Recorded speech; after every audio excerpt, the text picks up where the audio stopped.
This video is going to be about track matting. So if I jump into After Effects, I'll make a new composition and I'm going to change it to the HDTV 1080 25. White's my background color, it's 10 seconds long. That all looks good. And now I'm going to double click in the project window. And I'm going to bring in a file from Illustrator. I'm going to change it to composition retain layer style, so when it comes in it's got transparency. I'll check it in here, and shift I can scale it up a bit. Alright, so I've got this here. The next thing I'm going to do is I'm going to bring in another file, so I'll double click.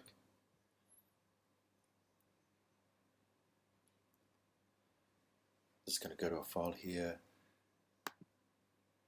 I've got called Fukutoki, and it's got monoprints inside it. The first one I'm going to go to is a black and white PSD. So this one I can go composition, because this has a transparent background. I'll go OK. Sometimes it comes up with this, it says editable or merge. Don't want to merge because we want to have the transparency. I'll go OK, and I can bring this image in and chuck it over the top. I'm going to move it around so more of this darker area is over the text, and you'll see in here that it sits over top of the text. Down the bottom I've got toggles and switches. If I click that on, I'll have track matting. And what I do is with the bottom one, so the text, I can click on it, and because the Photoshop file has transparency, I can put it on alpha matte. If I put it on inverted, it'll switch it around the other way. So with this, it's making a hole in the text. The way that an alpha mask works, I can still move it around. And so because I can move it around, I can also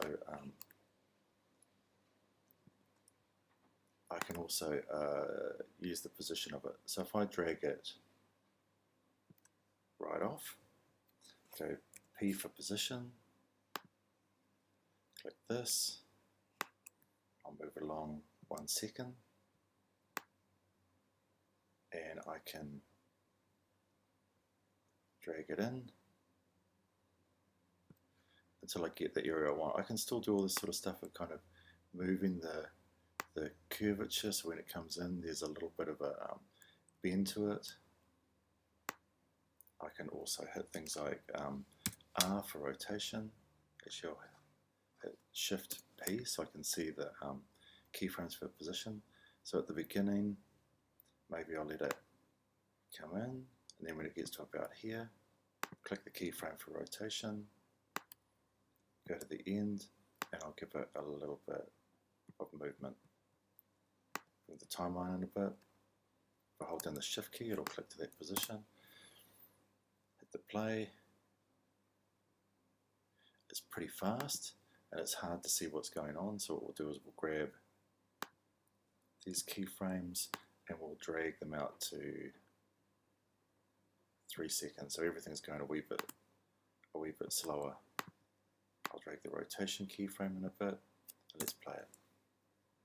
So you can just see a little bit of rotation. Maybe I'll make that a wee bit more obvious.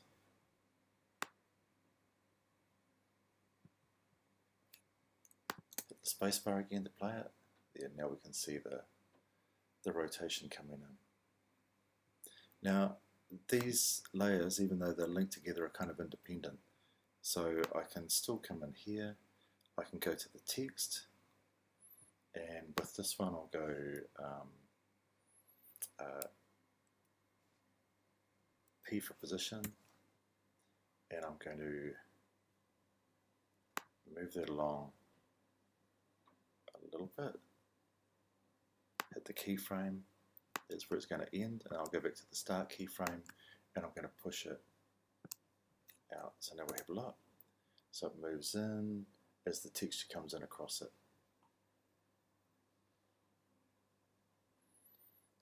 I can play around with some of the other options as well. So I'll come in here and I'm going to go Shift S for scale. I'm going to keyframe it and I move it a little bit, and I'm going to bump the scale up, and then very quickly I'm going to drop it back down to 100, which is maybe a wee bit too small, so I'll just bump it up a wee bit and we'll hit play.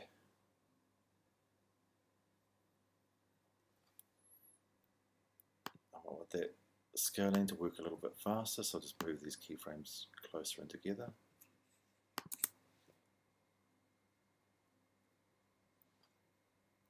And again, even with the movement, the texture going through it, I can hit Shift R, and I'm going to give it a little bit of rotation as well.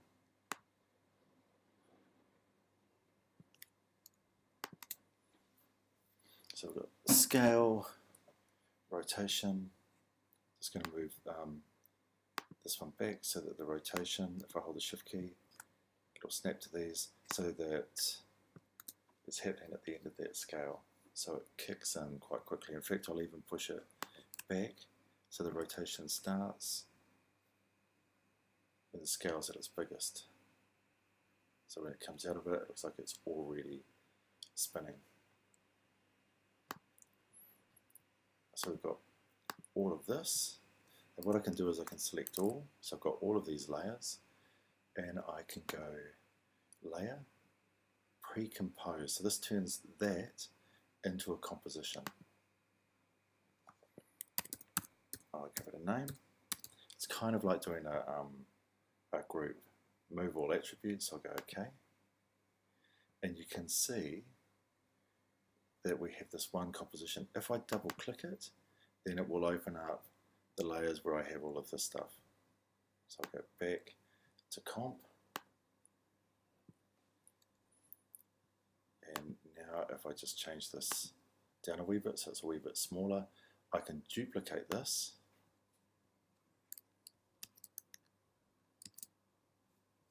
and I'm going to move them all out for a second. So what I've got is I've got three copies. So this first one down the bottom here, I'm just going to hit S for scale, and I'm going to scale it up massively. Still has all that movement that it had before.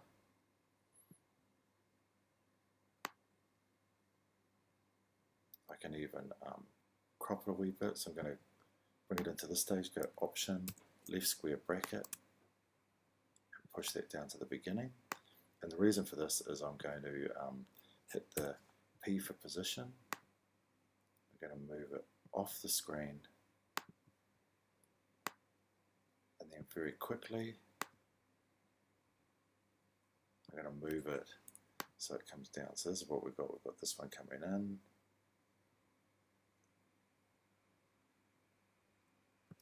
And so now I'm going to grab some of these ones. I'll go to the second one here. I'll just switch off the eye to see which one it is. So it's this one over here. And I'm going to hit R for rotation. And I'm going to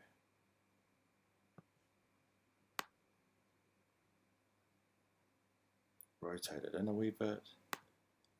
Come back to the beginning. I'll go Shift P for position,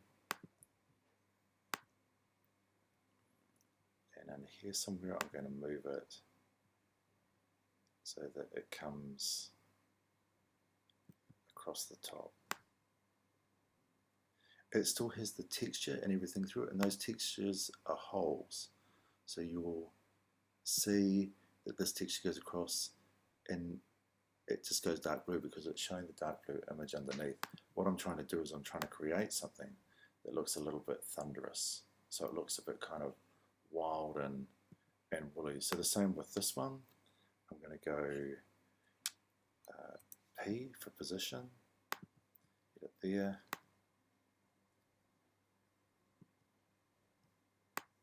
Drag it in a bit. I'm also going to use rotation as well, Shift R.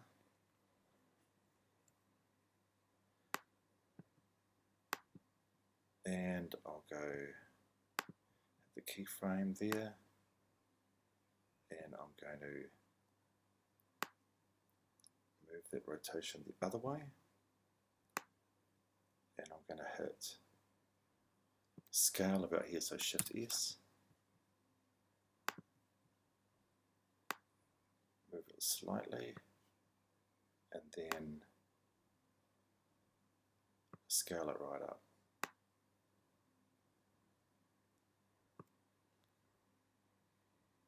At this stage, I might just go to the position again, hit the diamond to add another little keyframe, and it's just so I can move this back a bit, get a nice bit of build up. So we'll go fit, and we're going to hit the space bar.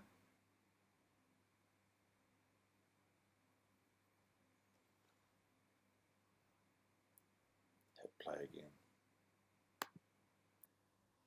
And now we'll pop on the motion blur. I'll have to switch these off if I want to add the blur in for the speed. So I'll play it. It's going to go a bit slower at first as it goes through and renders at one time. You can see the green line going through. Once that's gone through, the next time it'll play it in real time.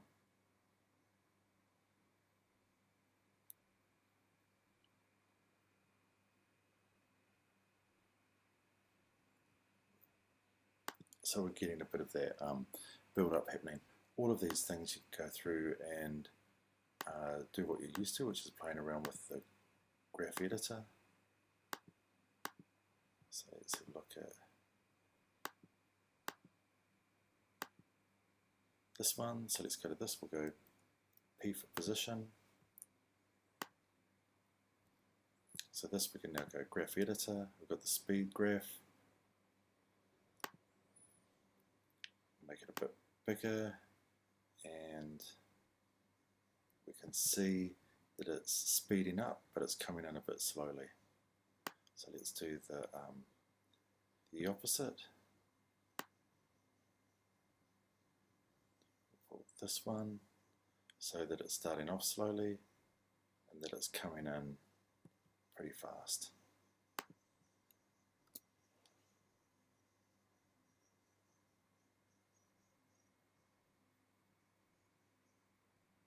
So you can see it as it kind of drops in. Now we'll switch the others on.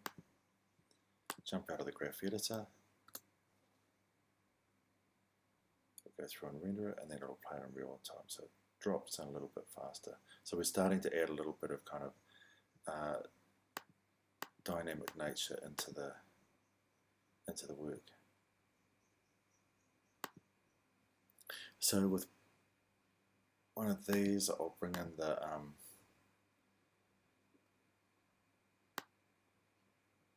Fiteri text again, this first one. I'm just going to switch the others off for a minute.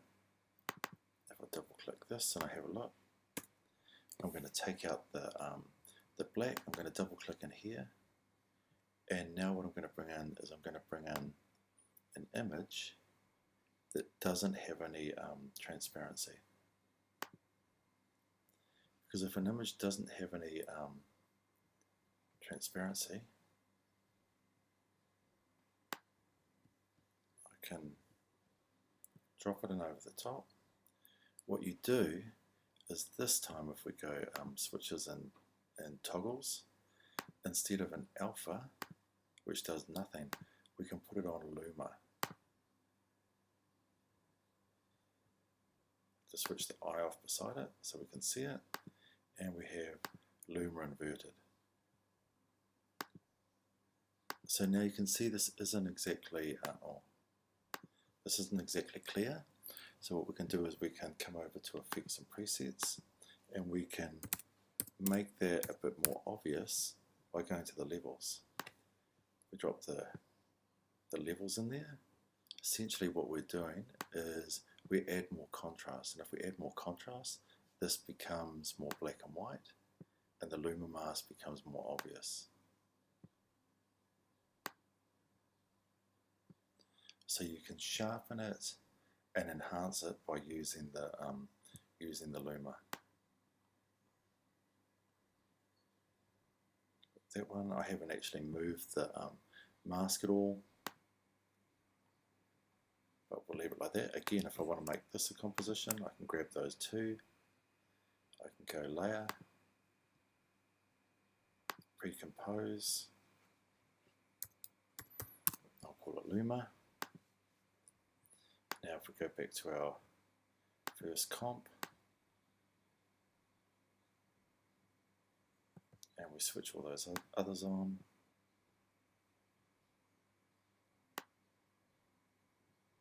it brings everything in. Now because of the naming of it, what you'll see is that because it's the same name, when I've changed one in the project window, changed Criteria, even though I've called it Luma, it has changed it right throughout the whole lot. So this one, I'm just going to pull it down a wee bit, and let's play it. It's going to take a minute to go through and render.